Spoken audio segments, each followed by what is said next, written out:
तो hello friends, कैसे हो आप लोग। तो सबसे पहले मुझे लगा नहीं था कि मुझे iOS Paint X ऐप के ट्यूटोरियल का पार्ट 3 भी बनाना पड़ेगा, क्योंकि मुझे लगा था कि iOS Paint X ऐप के सारे टूल्स कंप्लीट हो चुके हैं, पर ऐसा नहीं था। हम जब अपना iOS Paint X app open करते हैं तो हमें नीचे की साइड में कुछ ऑप्शंस देखने को मिलते हैं, तो आज हम इन्हीं का यूज करना सीखेंगे। और अगर मुझे टाइम मिला तो हम अपनी इन फ्यूचर में आने वाली वीडियोस के बारे में भी डिस्कस करेंगे। तो अब बिना किसी देरी की वीडियो स्टार्ट करते हैं। तो अभी इन ऑप्शंस का यूज करने से पहले मैं इन दो ऊपर वाले ऑप्शंस का यूज करना बता देता हूँ। तो सबसे पहले यहाँ पर जो एक माय गैलरी का जो ऑप्शन है, उसके आगे जो नंबर्स लिखे हैं ये बताते हैं कि आपने अपनी गैलरी में अपने कितने प्रोजेक्ट्स बनाए हुए हैं। और उसके आगे जो एक सेलेक्ट का ऑप्शन है, उस पर क्लिक करने से आपने जो भी अपना रफ आर्टवर्क डिलीट करना है, सिंपली उस पर क्लिक कर देना। और यहाँ पर जो एक नीचे डस्टबिन का ऑप्शन है, इस पर क्लिक करने से आपका वही प्रोजेक्ट या फिर आर्टवर्क डिलीट भी हो जाएगा।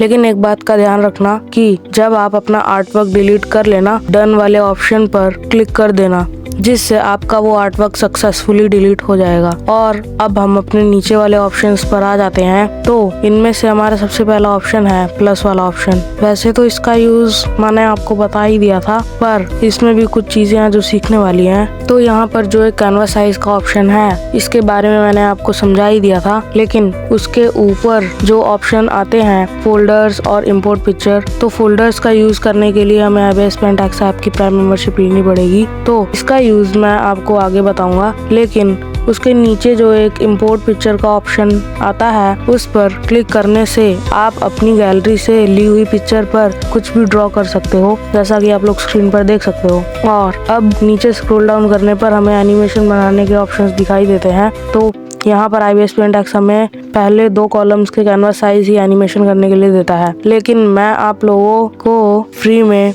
एनिमेशन बनाना सिखाऊंगा, जहाँ पर ना तो आपको iOS Paint X ऐप को पैसे देने पड़ेंगे और ना ही फ्लिपा क्लिप को। तो अभी मैं एनिमेशन की कुछ सेटिंग समझाने के लिए मैं iOS Paint X ऐप की तरफ से दिए हुए कैनवास साइज को ही सिलेक्ट कर लेता हूँ। देन यहाँ पर हमें एनिमेशन के FPS मतलब फ्रेम्स पर सेकंड सेलेक्ट करने का ऑप्शन मिल जाता है। तो यहाँ पर FPS के मैक्सिमम फ्रेम्स 30 होते हैं, पर हम यहाँ पर एनिमेशन सीख रहे हैं तो हम यहाँ पर 15 FPS ही सेलेक्ट रखते हैं। देन ओके पर क्लिक करके अपना कैनवास साइज ले लेते हैं। तो नॉर्मली जब आप अपना कोई आर्टवर्क बनाते हो तो आपके सामने ये FPS के फ्रेम्स के ऑप्शंस नहीं आते, क्योंकि आप अपना आर्टवर्क बनाने के लिए एक अलग से सिंगल कैनवास सेलेक्ट करते हो। लेकिन एनिमेशन में ऐसा नहीं होता। एनिमेशन में हमें सबसे ज़्यादा FPS की ज़रूरत होती है, तो इसीलिए यहाँ पर तो हम सिर्फ FPS के इन ऑप्शंस का यूज़ करना ही सीखेंगे, क्योंकि यहाँ पर जो सारे ऑप्शंस हैं इनका यूज़ मैं आपको बता ही चुका हूँ। तो अब यहाँ पर सबसे पहला ऑप्शन आ जाता है प्लस का ऑप्शन। इस पर क्लिक करके आप सिंपली FPS बढ़ा सकते हो, और इस प्ले बटन से हम अपनी एनिमेशन प्ले करके देख सकते हैं। इसका यूज़ करने के लिए मैं एक छोटी सी एनिमेशन बना के दिखाता हूँ।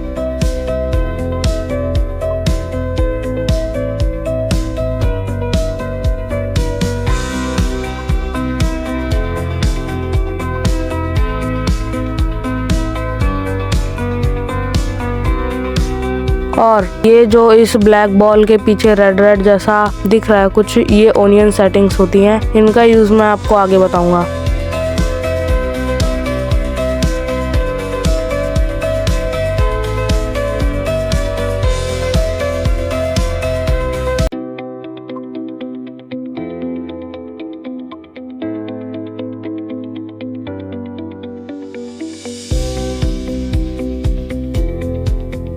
तो अब हमारी एनिमेशन कंप्लीट हो चुकी है, और अब हम इस एनिमेशन को प्ले करके देखते हैं, और वो भी इस प्ले वाले बटन से। और अब हम इसके अगले टूल पर आ जाते हैं, जो कि है ये 3 डॉट्स। इन पर क्लिक करने से हमारे पास 4 ऑप्शंस आ जाते हैं। इनमें से पहला एनिमेशन सेटिंग्स।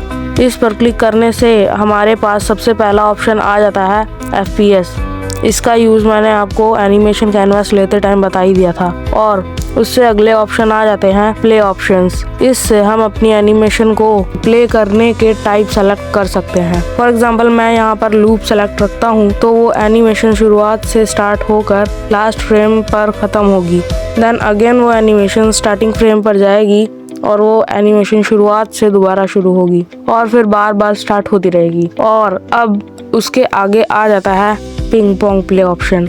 इसमें सबसे पहले हमारी एनिमेशन सीधी प्ले होगी और लास्ट फ्रेम पर पहुंचकर वो वापस से उल्टी प्ले होगी। और इसके वन शॉट से हम अपनी एनिमेशन को एक ही बार प्ले कर सकते हैं। और अब हम इसके ओनियन स्किन्स पर आ जाते हैं। इसके बारे में मैंने आपको थोड़ी देर पहले ही बताया था। ये ओनियन सेटिंग्स क्या होती हैं कि जब हम एनिमेशन में FPS पर कुछ भी ड्रॉ करते हैं, खास करके कैरेक्टर, तो हमें अपने कैरेक्टर का साइज तो पता ही नहीं होता। जैसे कि हमने अपना कैरेक्टर एक फ्रेम पर ड्रॉ कर लिया और अब हमें अगले फ्रेम पर भी वही कैरेक्टर बनाना है, पर उसका साइज तो हमें पता ही नहीं है। तो इसीलिए उसका साइज मैच कराने के लिए ये ओनियन सेटिंग्स बहुत ज़्यादा यूज़फुल होती हैं। तो जैसा कि आप लोग देख सकते हो कि जो मैंने अपने अगले फ्रेम पर ड्रॉ किया था वो मुझे मेरे पहले फ्रेम पर लाइट ग्रीन कलर में दिख रहा है, और जो मैंने अपने पहले फ्रेम पर ड्रॉ किया था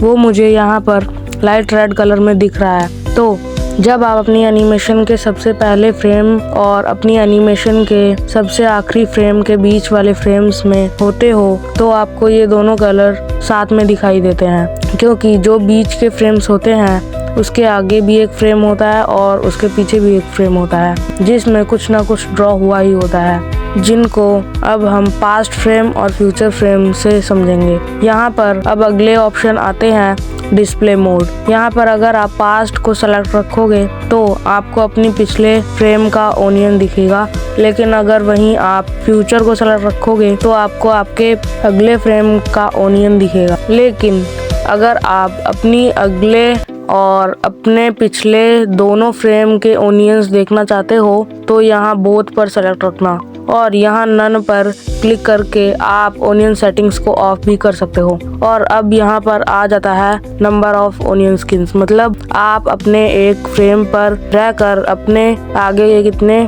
फ्रेम्स और अपने पिछले के कितने फ्रेम्स के ओनियंस को देखना चाहते हो। और अब उसके आगे ऑप्शन आ जाता है first opacity and last opacity. इससे हम अपने ओनियंस के कलर की ओपेसिटी को घटा बढ़ा सकते हैं। और अब यहाँ पर लास्ट ऑप्शन आ जाता है past colour and future colour. इससे हम अपने पास्ट ओनियन और अपने फ्यूचर ओनियन का कलर बदल सकते हैं। और यहाँ रीसेट पर क्लिक करके हमने अपने ओनियन में जो भी सेटिंग्स अप्लाई की थी वो रीसेट हो जाती हैं। और अब यहाँ पर 3 डॉट्स पर अगेन क्लिक करने से हमारे पास अगला ऑप्शन आ जाता है फ्रेम सेटिंग्स। इस पर क्लिक करने से हमने जो फ्रेम सेलेक्ट किया हुआ है उसको हम डुप्लीकेट कर सकते हैं और डिलीट भी कर सकते हैं। और यहाँ जो ड्यूरेशन का ऑप्शन है उससे हम अपने उसी फ्रेम की ड्यूरेशन सेट कर सकते हैं, मतलब उस फ्रेम को हम उतने ही टाइम तक पॉज करके रख सकते हैं जिससे हमें उस फ्रेम को बार बार डुप्लीकेट करके नहीं दिखाना पड़ेगा। और इसमें ड्यूरेशन का मैक्सिमम टाइम 6 सेकंड का होता था, पर अब इसमें 7.50 सेकंड्स का हो गया है। और अब यहाँ पर जो 2 ऑप्शन हैं डुप्लीकेट फ्रेम और डिलीट फ्रेम, इनका यूज़ मैंने आपको फ्रेम सेटिंग्स में ही बता दिया था। और अब हम बाहर आ जाते हैं और अब जो एक अगला आई जैसा ऑप्शन है उस पर क्लिक करने से आप अपनी गैलरी की स्टोरेज चेक कर सकते हो और उसके नीचे आप अपनी टोटल फाइल्स देख सकते हो कि कितनी है। लेकिन अगर आप अपने किसी प्रोजेक्ट पर क्लिक करके इस आई वाले ऑप्शन पर क्लिक करोगे तो आप लोगों को आपके उस प्रोजेक्ट के बारे में इंफॉर्मेशन मिल जाएगी। तो यहाँ पर आपको size, storage, creation date, update date, artwork type, और यहाँ पर आप अपने प्रोजेक्ट पर क्लिक करके इसको हॉरिजॉन्टल, वर्टिकल रोटेट भी कर सकते हो। और यहाँ जो एक टाइटल का ऑप्शन है इस पर क्लिक करके आप अपने उसी प्रोजेक्ट को टाइटल भी दे सकते हो। और उसके नीचे जो एक आर्टिस्ट का ऑप्शन है यहाँ पर आप अपना नाम दे सकते हो या फिर जिसने भी उस प्रोजेक्ट को बनाया है उसका नाम दे सकते हो। और उसके नीचे आ जाता है डिस्क्रिप्शन। यहाँ पर आप अपने उसी प्रोजेक्ट का डिस्क्रिप्शन डाल सकते हो, मतलब उस प्रोजेक्ट को आपने क्यों बनाया, किस चीज़ के लिए बनाया। लेकिन इसमें आप 280 अल्फ़ाबेट्स मतलब इंग्लिश के 280 कैरेक्टर्स का यूज़ करके ही आप डिस्क्रिप्शन डाल सकते हो। और अब तो आप डिस्क्रिप्शन के साथ हैशटैग भी इसमें लगा सकते हो। लेकिन अगर आप अपना कोई आर्ट वर्क बनाओगे तो आपको अपलोड के साइड में एक छोटा सा प्ले बटन का ऑप्शन आएगा, उससे आप अपने उसी प्रोजेक्ट को प्ले करके देख सकते हो। और यहाँ अपलोड पर क्लिक करने से आप उस प्रोजेक्ट या फिर एनिमेशन को यूट्यूब, इंस्टाग्राम जैसी प्लेटफॉर्म्स पर अपलोड भी कर सकते हो। और उन्हीं के बीच में एक सेटिंग्स का ऑप्शन है, इसमें भी आप थोड़ी बहुत उंगली कर सकते हो। और यहाँ सबसे नीचे एक ऑप्शन आ जाता है रिस्टोर आर्टवर्क बाय प्लेबैक। तो इसका मेनली यूज़ अगर आपके आर्टवर्क में कुछ भी एरर आ जाता है तो इस ऑप्शन से आप अपने उसी आर्टवर्क या फिर एनिमेशन को रिस्टोर भी कर सकते हो। यहाँ पर मेरा भी एक एनिमेशन प्रोजेक्ट था जिसमें कोई चीज़ डैमेज हो गई थी, जिसकी वजह से मैं उसमें एडिट नहीं कर पा रहा था और ये मुझसे कुछ परमिशन मांग रहा था, तो मैंने उसी पर अलाउ कर दिया, जिससे मेरा वो आर्टवर्क रिस्टोर होने लग गया था। लेकिन आप परमिशन अलाउ करने की जगह आप उस ऑप्शन को यहाँ से भी यूज़ कर सकते हो और आपका वो आर्टवर्क सिंपली रिस्टोर होने लग जाएगा। तो अगर ये आपसे भी कोई परमिशन मांगे तो अच्छे से पढ़कर ही उसको अलाउ करना। तो अब उसी के साथ हम नेक्स्ट ऑप्शन पर आ जाते हैं, जो कि है ये प्ले बटन वाला ऑप्शन। इससे आप अपने उसी प्रोजेक्ट को टाइम लैप्स के साथ प्ले करके देख सकते हो, जैसा कि मैंने इसका यूज आपको बता ही दिया था। तो अब हम अपने अगले ऑप्शन पर आ जाते हैं, जो कि है ये। इस पर क्लिक करने से हमारे पास जो पहला ऑप्शन आ जाता है इमेज सेव करने का, जिसका यूज मैं आपको पहले भी बता चुका हूँ। और अब उससे अगला ऑप्शन आ जाता है टाइम लैप्स वीडियो का। इस पर क्लिक करके आप अपने टाइम लैप सेलेक्ट कर सकते हो। अगर आपको टाइम लैप्स का मतलब नहीं पता तो मैं बता दूं, जिस काम को करने के लिए घंटों या फिर दिनों का टाइम लगता है, उस काम को वीडियो में सेकंडों या फिर मिनटों का दिखाने को ही हम टाइम लैप्स कहते हैं। तो यहाँ से आप वो भी सेलेक्ट कर सकते हो। और यहाँ पर एक ऑप्शन आ जाता है IBS पेंट आर्टवर्क IPV। आप अपना कोई आर्टवर्क प्रोजेक्ट एक फोन से दूसरे फोन में ट्रांसफर कर सकते हो। फॉर एग्जांपल यहाँ पर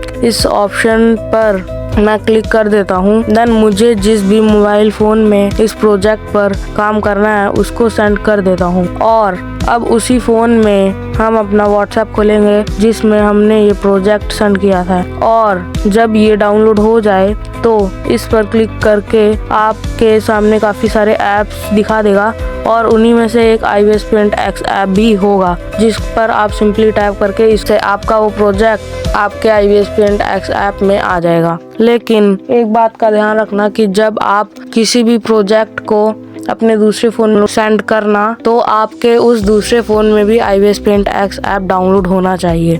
और अब इसके जो ये 3 ऑप्शंस हैं इनका यूज मैंने कभी किया नहीं है और ना ही ये ऑप्शन उतने ज़रूरी हैं। तो अब मैं इसके अगले ऑप्शन पर आ जाता हूँ, जो कि है ये 3 डॉट्स। आप अपने उसी प्रोजेक्ट को delete, duplicate, save image, save animated video कर सकते हो इन 3 डॉट्स पर क्लिक करने से। और अब इसके जो ये नीचे के लास्ट 2 ऑप्शन हैं, इनमें से सबसे लास्ट वाला ऑप्शन थोड़ा बहुत काम का है, लेकिन इसका यूज़ भी मैंने पहले कभी किया नहीं है, तो इसका यूज़ मैं आपको फिर कभी बता दूंगा। और अब इससे अगला ऑप्शन जो है एडिट का, इसका यूज़ तो आपको पता ही होगा।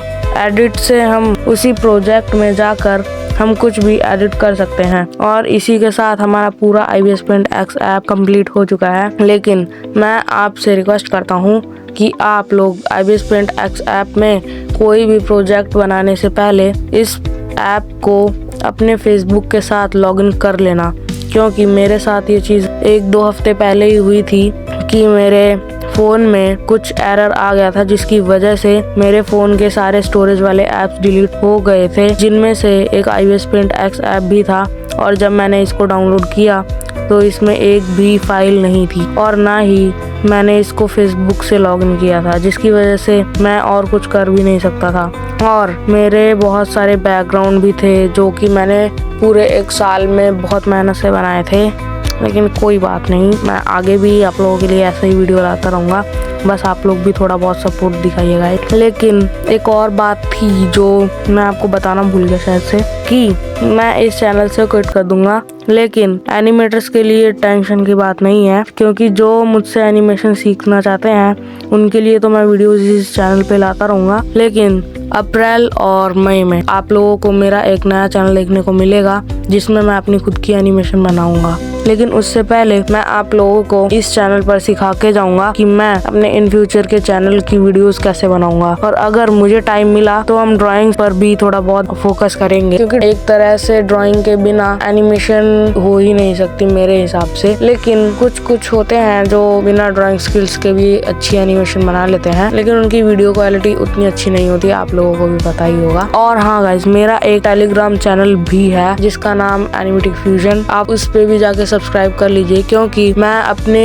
यूट्यूब चैनल की हर एक वीडियो में जाकर उसमें ये नहीं देख सकता कि आप लोगों को कौन सी चीज में दिक्कत परेशानी आ रही है। और इसीलिए आप लोग मुझे टेलीग्राम में मेरे पोस्ट के नीचे कमेंट में वो सवाल पूछ लो, ताकि मैं उसी पर वीडियो ला। और हाँ, लाइक एंड सब्सक्राइब करना मत भूलना।